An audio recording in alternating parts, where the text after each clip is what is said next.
It's Tuesday. Welcome back to A Daily Walk. So glad you're here. How'd you wake up this morning? You feeling all right? Getting ready to go? Did you have a cup of coffee? Do you drink coffee? I actually do drink coffee. I love coffee. With a little touch of creamer, just gets me going. It's a good way to start the day. Get my Bible, get my coffee, and get started. I hope you are getting started as well. Well, today we go into the fourth chapter. Can you believe it? We're already in chapter 4 of the Gospel of Mark. I can't believe it. Time is flying. And we're in September. Amazing. Here we are. Mark chapter 4, let's pick up. And again, verse 1, he began to teach by the sea, and a great multitude was gathered to him, so that he got into a boat, and he sat in it on the sea. And the whole multitude was on the land facing the sea. Then he taught them many things by parables and said to them in his teaching. Now this is interesting. As the multitudes are gathering around Jesus, it's not like they had a PA system or a microphone. Hey, Peter, roll over, turn the speaker up. There wasn't any kind of way to project your voice. So imagine teaching to hundreds and hundreds of people. What would Jesus do? They're all crowding around him. They can't all hear. What does he do? He gets into a boat and he allows the boat to push a little bit off of the shore. And what happens is as he's speaking, his voice is naturally reverberating off of the water and hitting the people. Kind of like a natural PA system right there. As the people were listening, standing on the shore of the Sea of Galilee. And something's happening that's unique in Jesus' teaching right here that begins in Mark chapter 4, and that is Jesus is now going to teach in what is called a parable. A parable? What's a parable? The word parable comes from two words meaning to throw alongside. A parable, defined, is an earthly story with a heavenly meaning. It's an illustration that helps you to understand a truth. I've learned as a pastor through the years, sometimes people don't see my perspective from the pulpit looking out, but on occasion, people will begin to fade. And by fade, I mean sleep. Maybe they didn't have a good night's sleep and it's just too much information and I see the eyes start to go half-mast and they're fighting it, wife or husband, come on, wake up, he's looking. And they start to fade and, before long they're resting in the Lord. But what do you do when that happens? Sometimes, it doesn't always work, but sometimes you might say, that reminds me of a story. Suddenly people are like, I'm sorry, this is story time, we're going to wake up. They wake up and you use an illustration that helps them to understand some particular truth and they're awake, they can identify, they relate. That's what Jesus is going to do. He's going to use everyday examples in life that people in that community, in that culture would recognize, and he's going to tie it into spiritual things to get their attention. The reason why he was teaching in parables is because, quite frankly, not everybody was listening to what he was saying, and they weren't comprehending it.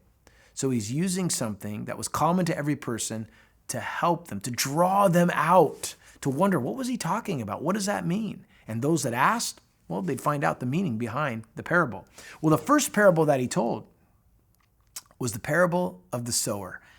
It says in verse 3, listen, behold, a sower went out to sow. And it happened as he sowed, some seed fell by the wayside, and the birds of the air came and devoured it. Some seed fell on stony ground, where it did not have much earth, and immediately it sprang up, because it had no depth of earth.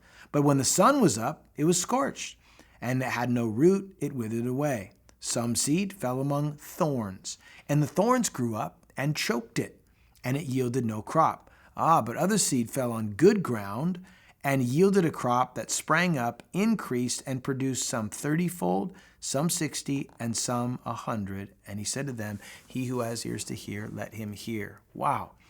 Jesus uses a parable that was discernible to those that lived in an agrarian society. There was a lot of farmers in that culture. That's how they got their food. They had to plant, they had to sow, they had to till. And so what would happen is when it came time to sow the seed, basically you'd have an individual that had a big bag, and you imagine a bag across his shoulder and across his side, and there would be seed inside of that bag. And he would take a handful and he would just throw it out in every direction, overthrow it so that it would cover a particular area where he was planting. And as he was throwing out the seed may fall on different types of soil. In fact, there are four types of soil that are mentioned here. The first was on a stony path, or it's called the wayside. And what the wayside was, it's basically, it would separate one field from another. There would be a pathway where carts and animals and all kinds of foot traffic would come across this to the point that it would be impenetrable, almost like cement. If a seed fell on the wayside, it would just basically bounce off. It can't be planted. It can't go into anything because why? It's a hardened soil. The seed could not be planted on hard ground. It would be basically just bounce off. And what would happen? Well, birds of the air would swoop down. They would take that seed, which was meant to be planted, and they would take it away, and it would be devoured. Well, the next path would be, or the next soil rather, would be seed that was thrown, notice this, among the rocks. And although it would be, and if you've ever been to Israel, there are rocks everywhere. It's no surprise why capital punishment was stoning. You just could do it from wherever you are. There's rocks everywhere. So you'd throw some seed and it would land among the rocks. And although it would kind of begin to go down into the ground, it would come up, but it wouldn't have enough depth. And what would happen? The sun would beat down on it, scorch it, and it would wither.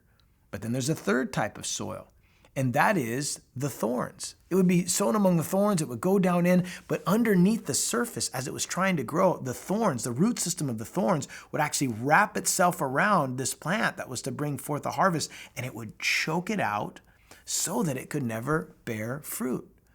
But then lastly, you have good soil. The seed would fall on good soil that had been tilled and torn up, and it would be planted, and eventually it would bring forth good seed. Whatever does this parable mean? Well, Jesus is going to tell us next time, but let me say this in verse 10. When he was alone, those around him with the 12 asked him about the parable. And he said to them, "To you it's been given to know the mystery of the kingdom of God, but to those who are outside, all things come in parables, so that seeing they may see and not perceive, hearing they may hear and not understand, lest they should turn and their sins be forgiven them." Jesus lets his disciples know, and some of the multitude that were asking, hey, how come the change in the teaching method? Why are you using parables like the parable of the sower? Jesus said, because there are those that aren't listening. And so I'm using illustrations, in other words, in order to draw them in so that they might come to the knowledge of the truth.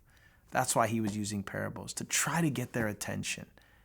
Well, next time, we're going to find out about these parables and what they mean. What did the parable of the sower explain? Well, Jesus is going to help us understand tomorrow. And so look forward to seeing you then. God bless. Have a great day.